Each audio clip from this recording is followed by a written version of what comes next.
You are listening to languagecaster.com.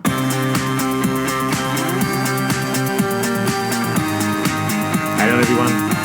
We hope you're all safe and well, and welcome to the podcast for fans of football who love the beautiful game of football. My name is Damien and I'm based here in a sunny London. And of course, Damon is in Tokyo. How are you doing, Damon?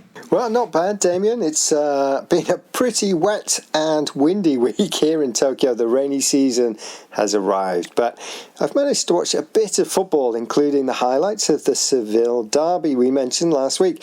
We were both right in predicting a Sevilla win. How about you? Well, following the Bundesliga's return to action 4 weeks ago, an increasing number of other leagues in Europe, like the Spanish top tier, as you mentioned, have also restarted. And this means I have seen quite a lot of football this weekend, all behind closed doors, of course. I saw Bayern Munich score a late winner against Borussia Mönchengladbach to move them even closer to their 8th consecutive Bundesliga title. That's 8 league wins in a row. Yikes. I also watched both Coppa Italia and semi-finals. First up, Juventus and AC Milan played out a scoreless draw, which was enough for Juventus to go through on away goals. And then I saw Napoli reach the final after they drew 1-1 with Inter to go through 2-1 on aggregate.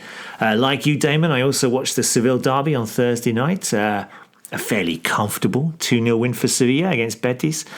Then I enjoyed watching Leo Messi on Saturday as his Barcelona side easily defeated relegation-threatened Mallorca 4-0. I also saw Real Madrid host Eibar and run out comfortable 3-1 winners. Oh my God, I saw a lot of football this weekend. Wow. Well, I can only add some more highlights, and that's Liverpool's warm-up friendly against Blackburn. Not quite the same. Okay, let's have a look at what's on the show. And we'll start with a few short news stories from the world of football last week. After that, we've got some football language with a quiz question all about heading the ball. And we also focus on dispatch and how this word's used in football. And just before we go, we'll look at some upcoming games, including the Manchester City versus Arsenal game, as the Premier League joins the other European leagues in restarting. State ascoltando languagecaster.com. Yes, you are listening to languagecaster.com, and that message was in Italian. Remember that you can send on a message in your own language to us here at admin@languagecaster.com. Okay, let's kick off with some good news from the football world. Damien, what do you got? I'll start with a couple of pieces of good news from the football world this week.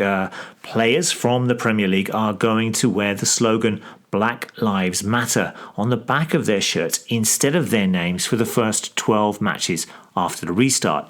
This is a really good initiative as it shows that all the players are in support of this movement and hopefully will raise awareness among supporters around the world.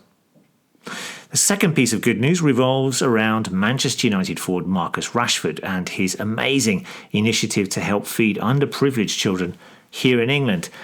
He's already raised £20 million for children to receive free meals during the lockdown and now wants the government to continue to provide free school meals to children from deprived areas rather than stop them for the summer holidays. This is a remarkable story and well done, Marcus Rashford.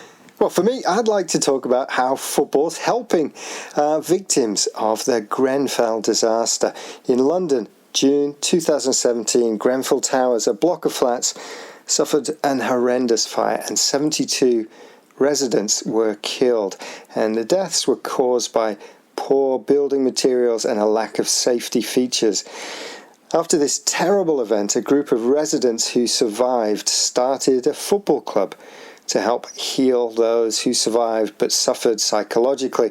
And the team acts as a real community for the local people and shows the power of grassroots football. There's an excellent article with lots more details on the BBC website, so just type in BBC Grenfell, Grenfell, and football team, and I'm sure you'll find it. Or come along to our site and click on the link in our show's transcript. It's well worth a read. Currently, Grenfell Athletic are second in the Middlesex County Football League. We wish them luck in the league when it restarts. How about bad, Damien?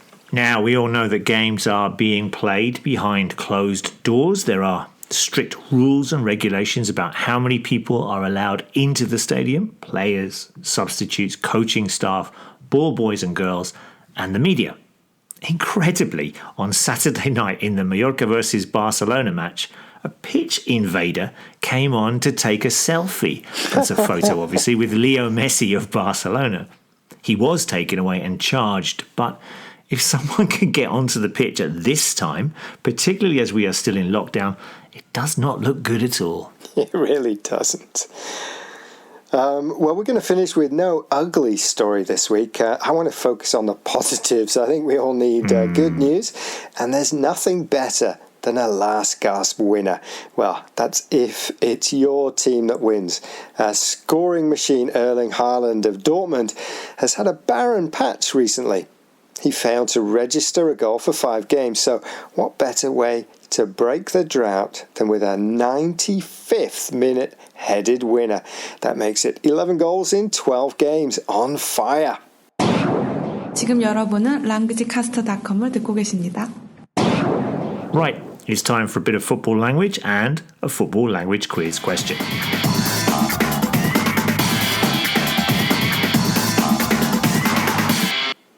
Okay, we're going to stick with Haaland and his header. And which of the following phrases would not be used to describe a kind of header? Is it number 1, a flicked header? Number 2, a bullet header? Number 3, a glancing header? Number 4, a rifling header? And we'll have the answer at the end of the show. Next, here's Damien with more language of football. Now, I'm going to explain the verb dispatch when used in football. So, in football, dispatch has a couple of meanings. For instance, a team can dispatch another team, which means that they have defeated or beaten them. In the following example from the Guardian newspaper from 2017, you can see that Spurs defeated Dortmund in their Champions League game. And the title was, Harry Kane, Fortune and Fortitude helped Tottenham dispatch Dortmund.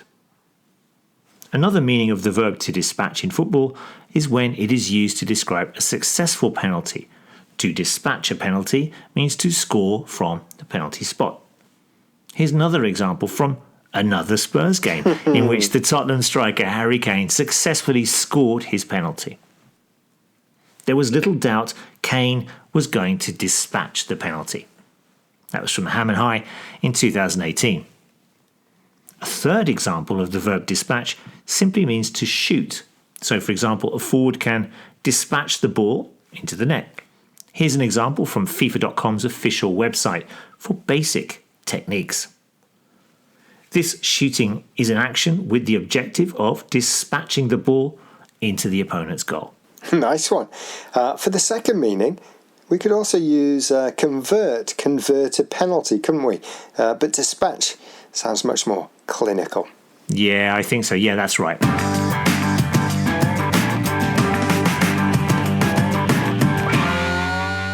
Okay, it's time for predictions. And this week we will have games from 4 different competitions. Oh my God, football's back.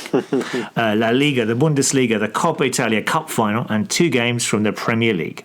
Okay, and we'll start with the Coppa Italia final between Juventus and Napoli.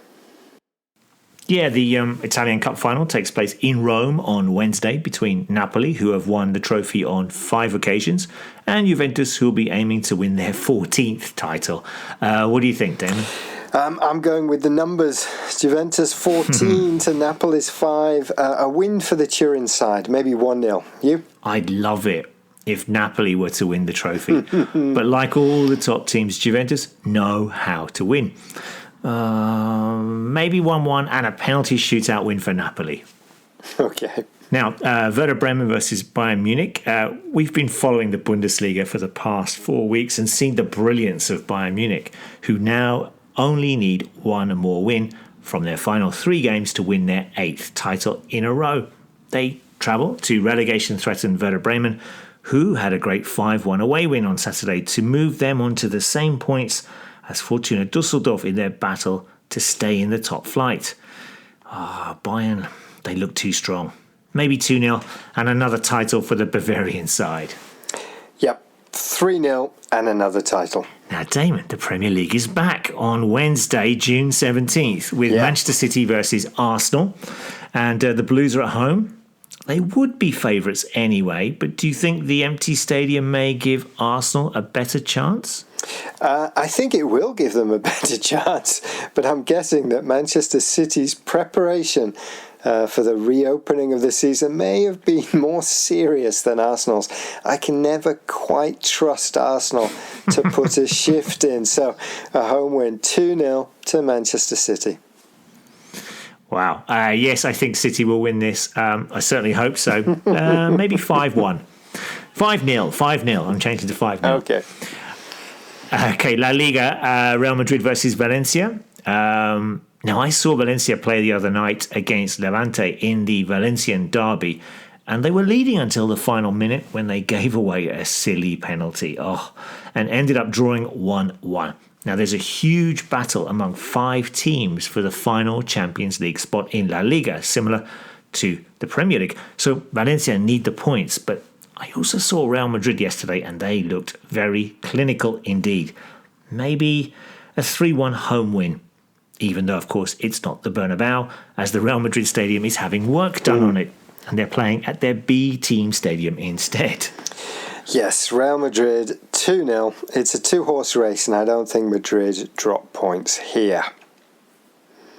Okay, finally, it's your team, Tottenham, against Manchester United on June 19th. This is always a big game, but there's also a chance, although it's a slim one, for either side to claim a Champions League spot, so both need a win. I'm going for 1-1 though. You?